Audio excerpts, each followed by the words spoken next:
E aí pessoal, tudo bem com vocês? Esse vídeo vai ser meio confuso porque ele está completamente sem pauta, ele é feito no susto mesmo. Ele está sendo patrocinado pela Bárbara, que não conseguiu aparecer para aula dela. E eu vou... Primeiro, duas notícias, assim, dizer para vocês que ontem eu tomei a segunda dose, estava morrendo de frio no Nordeste ontem, parecia que eu tinha tomado uma segunda surra no ano com dor no corpo, mas estou feliz. Mês que vem acho que já dá pra voltar a fazer atividade tranquilo, ao ar livre. E, cara, sobrevivemos a uma pandemia, né? Entre mortos e feridos. Estamos saindo aí com grandes chances de sobreviver e de não sermos derrubados mais por isso. Quem diria? Eu, aliás, muito privilegiado. Eu conheço pessoas que perderam pessoas, mas eu não perdi ninguém muito próximo de mim. Eu quero também aproveitar para mostrar assim, o meu contentamento com o Devoro. Digam parabéns para ele aí que foi convocado. Agora nós temos um novo bombeiro na cidade dele, pronto para apagar o fogo da galera. Eu fico muito feliz de ver Chuleta, Red, todo mundo encaminhadinho, se dando bem e é um privilégio sim, mas também é um resultado de muito esforço. E parabéns para todos vocês que estão batalhando e estão conseguindo se sobressair. Aos que não estão conseguindo, saiba que a culpa não é sua, mas que você deve, com todas as suas forças, nadar contra essa correnteza e tentar se sobressair e tentar vencer da maneira que esses meninos aí estão conseguindo. É um jogo que a gente não escolheu jogar, mas que a gente tem que jogar e que de alguma maneira a gente tem que sair. Gente, hoje eu descobri, entre as várias coisas aleatórias que eu tenho para dizer para vocês, tá? Hoje eu descobri que eu recebi várias mensagens que eu bloqueei sem querer no Facebook. Em vários vídeos eu falo para vocês me procurarem lá e sim me procurem. E quando eu não responder é porque geralmente eu visualizei em aula e esqueci de voltar lá. E não voltei nunca mais. Então, muito provavelmente, você que me mandou mensagem há 3 meses, 6 meses, 8 meses, talvez você comece a receber umas respostas aleatórias e que nem tem a ver com a pergunta que vocês fizeram, porque afinal de contas agora o negócio já passou. Mas de alguma maneira eu vou começar a tentar conversar com vocês. Eu tô falando de pouca gente, né? Quem vê pensa que eu me acho uma celebridade, né? Estou falando de poucas pessoas. Mas me perguntaram o que eu faço para ter tanto tempo para jogar BDO.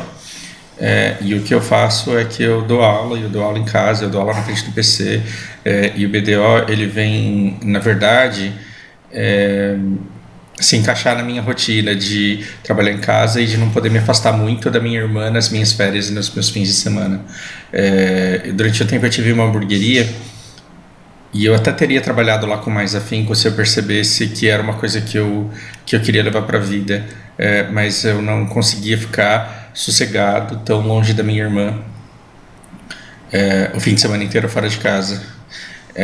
E o Black Desert ele me abraça com uma luva, e agora que eu comecei a jogar o NW, eu percebo o quanto o Black Desert é bom para mim, porque o NW ele me desconcentra, ele me faz não prestar tanta atenção quanto eu presto nos podcasts, ele me faz não prestar tanta atenção nos livros que eu leio como eu presto. Essas medalhinhas aqui, elas não significam que eu fiquei só jogando durante o tempo que eu estava jogando. Foram anos assim de muita atividade, de muita exposição a outras coisas, a outros conteúdos, mas sempre na frente do PC. Eu quero compartilhar com vocês 2 vídeos aqui. Bom, esse post que eu achei legal, me adicionem no Facebook só se vocês quiserem ver um monte de besteira e um monte de coisa completamente desconexa. Mas hoje eu vi um post que me incomodou e que me lembrou do ódio todo contra aquela Greta, a loirinha ativista lá, né? E aí, vamos parar para pensar que a gente vive num mundo em que a gente tem indústria de fake news e indústria do ódio. A gente tem uma indústria do ódio rodando no mundo. E vamos parar para pensar por que é que alguém faz um negócio desse aqui. Isso daqui é um poderoso post, embora ele pareça casual, embora ele pareça só o ranço de alguém, disfarçado da opinião de alguém, ele é resultado de um projeto. Isso daqui é resultado de um projeto.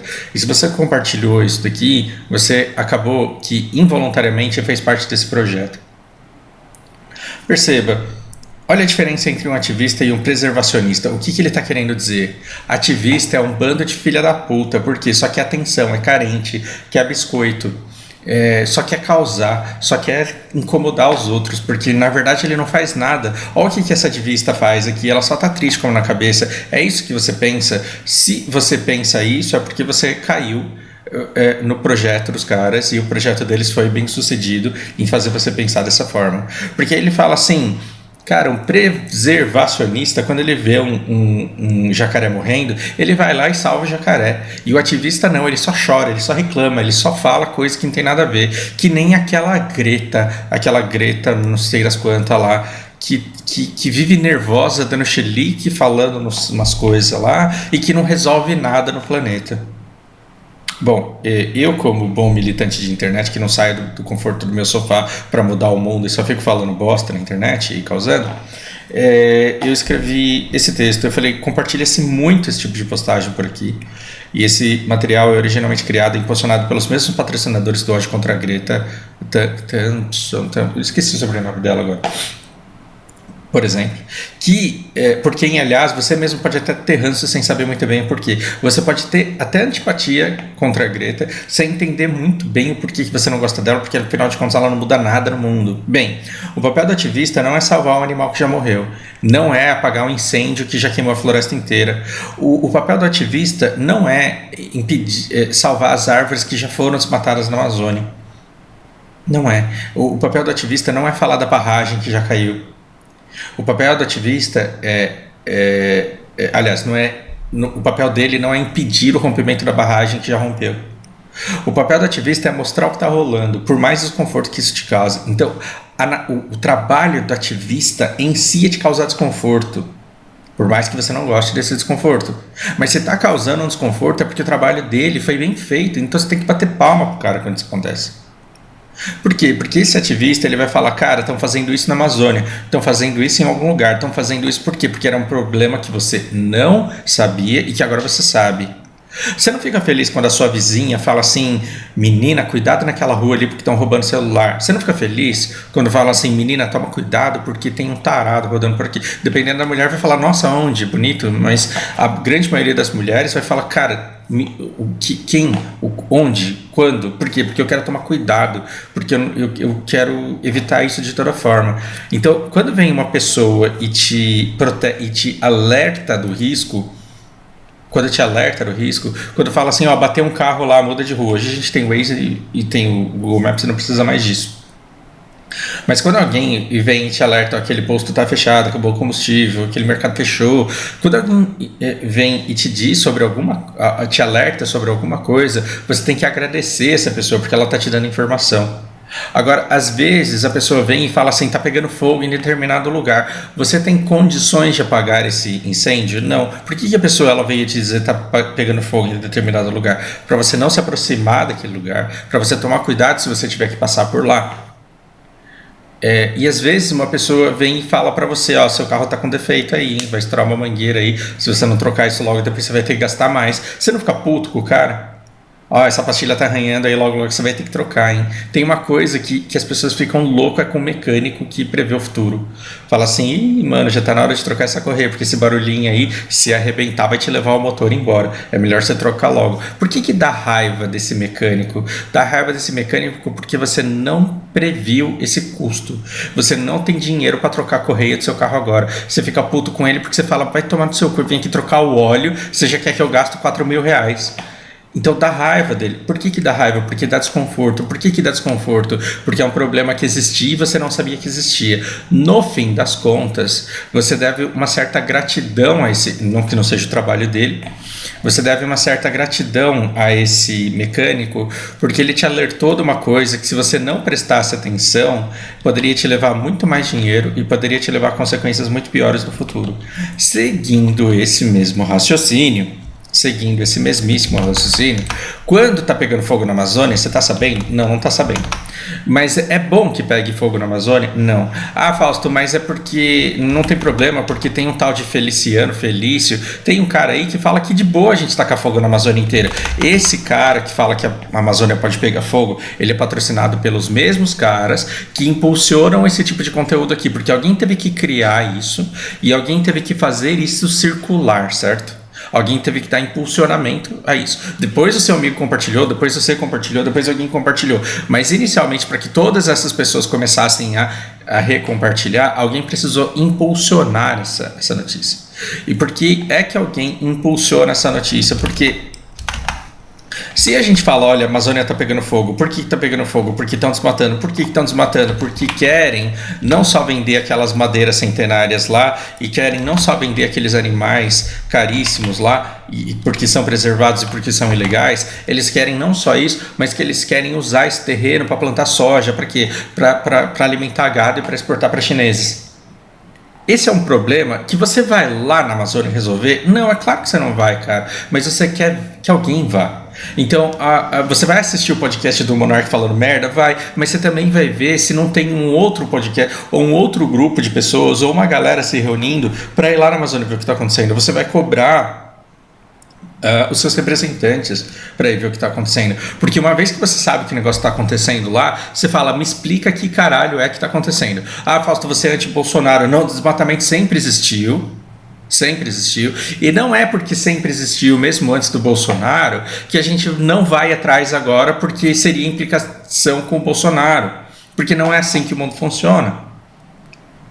As pessoas, elas são movidas por interesses, ali tem uma puta de uma riqueza, e essa riqueza ela está sendo extraída ilegalmente. Acontecia antes do Collor, acontecia antes do Fernando Henrique, acontecia antes do Lula, acontecia antes da Dilma, acontecia antes do Temer, acontecia antes do Bolsonaro, e acontece durante o Bolsonaro e muito provavelmente vai acontecer depois dele. Só que quanto mais pessoas se mobilizarem, quanto mais olhos estiverem sobre a Amazônia, mais difícil vai ser para aquelas pessoas conseguirem um aval da Polícia Federal ou do IBAMA para sair de lá com aquelas madeiras, porque é o que acontece. O IBAMA ele teve recursos exauridos, e quando alguém vai e prende madeira ilegal, recebe uma ligação da alta hierarquia dizendo assim, libera esse cara aí. E aí não tem o que fazer, essa madeira vaza para fora e ninguém faz absolutamente nada. E por que você não vê os seus influenciadores favoritos, os seus geradores de conteúdo favoritos falando sobre a Amazônia? Porque as pessoas não querem saber. E por que as pessoas não querem saber? Porque elas são influenciadas por este projeto. Elas são afetadas por esse projeto, porque esse tipo de produção tosca se aproveita da falta de educação e de discernimento das pessoas na sociedade e causa um efeito em você que é anti-ativismo.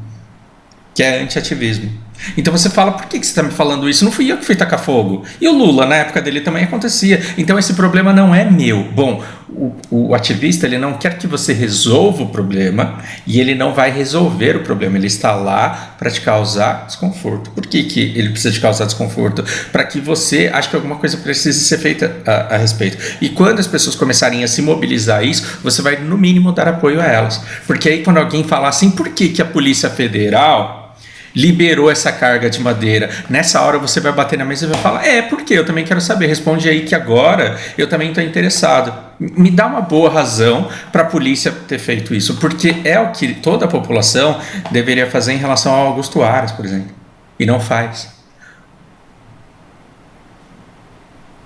Perceba, o anti-ativista, o cara que patrocinou isso daqui, o cara que patrocinou o ódio contra a treta, o cara que... Enfim, entendeu, né? O anti-ativista, ele ganha com a sua aversão a quem te conta sobre uma desgraça ecológica. E você cria mais raiva do ativista do que está acontecendo de fato. Essa mulher aqui, ela quer biscoito, ela só quer atenção, ela só quer aparecer, ela tá ganhando dinheiro de alguma ONG aí pra ficar falando essas merda aí que ela tá falando. Resolve? Não resolve. Aí pega fogo num petroleiro do outro lado do mundo, aí você fala assim, cadê ativista agora? Vocês viram a Greta lá? Não viram, né? Então, né? Esses ativistas aí, de merda. Então, o seu ranço que deveria estar no extrator da riqueza, ele acaba sendo redirecionado a quem está lá tentando te ajudar a resolver o problema. Aí você fala assim, porra, mas esse cara ganha salário. Porra, você quer trabalhar de graça? Você quer trabalhar de graça? Se alguém te oferecesse um dinheiro para você ser ativista, você seria? Sim. O fato de você receber dinheiro para isso deslegitima o valor do trabalho que você faz, porque eu recebo dinheiro para dar aula de inglês. Significa que dar aula de inglês é coisa de filha da puta porque eu estou recebendo para isso? Não. Então, ela ser ativista e ela receber salário para isso, não tem problema. Você tem que perguntar de onde que está vindo o salário. Independente de quem paga esse salário, ele faz bem para você, não faz? Por quê?